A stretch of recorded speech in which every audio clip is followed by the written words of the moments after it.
নমস্কার, তোমরা সবাই কেমন আছো? আশা করছি সবাই নিশ্চয়ই ভালো আছো। তো আমিও ভালো আছি। তো অনেক দিন পরে তোমাদের সাথে একটা বড় ব্লগ নিয়ে চলে এসেছি। তো সত্যি কথা বলতে গেলে বড় ব্লগের না একদম ভিডিও এডিট করার টাইমই পাচ্ছি না। বাড়িতে প্রচুর পরিমাণে কাজ, সেই ডিসেম্বরে পুরী বেড়াতে গিয়েছিলাম, তারপরে সত্যি কথা বলতে এত কাজের চাপ বেড়ে গেছে।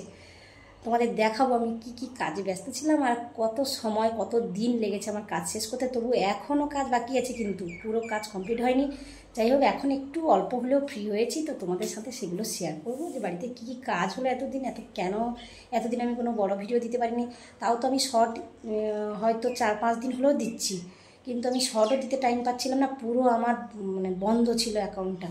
তো এখন আমি ছোটো ছোটো করে শর্ট দিচ্ছিলাম চ্যানেলটা জাস্ট চালু রাখার জন্য। তোমরা প্লিজ আমার ভিডিওগুলো দেখো আর সবাই একটা করে লাইক শেয়ার অবশ্যই দিও।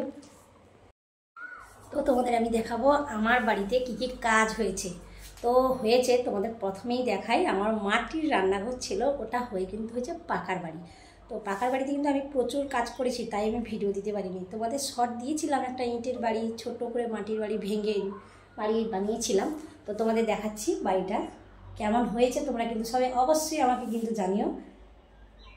এখনও কিন্তু পুরো সেটিং হয়নি, অনেক কাজ বাকি আছে। তো মোটামুটি করে তো কিছুটা হলেও কাজটা কমপ্লিট করে বাড়িতে জিনিসপত্রগুলো ঢুকিয়ে দিয়েছি। কি কষ্টে কাটিয়েছি কতদিন, এখানে ওখানে রান্না বান্না।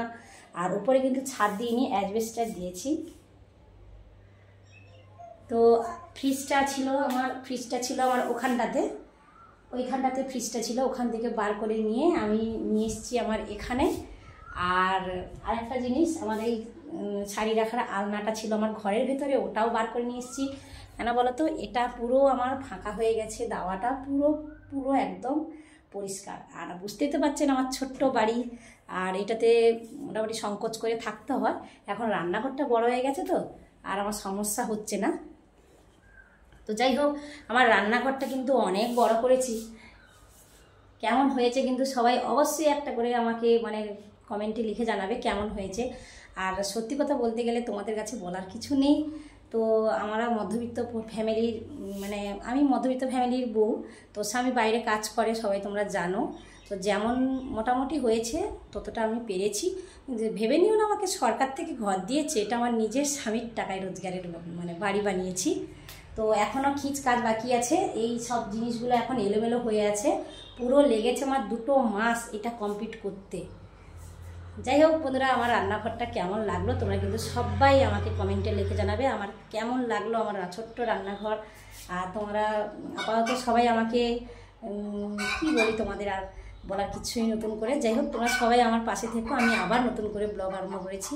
আর আমারও তো ইচ্ছে করে বড় হতে, বলো তোমরা সবাই লাইক কমেন্ট না করলে আর শেয়ার না করলে আমি কি করে বড় হব।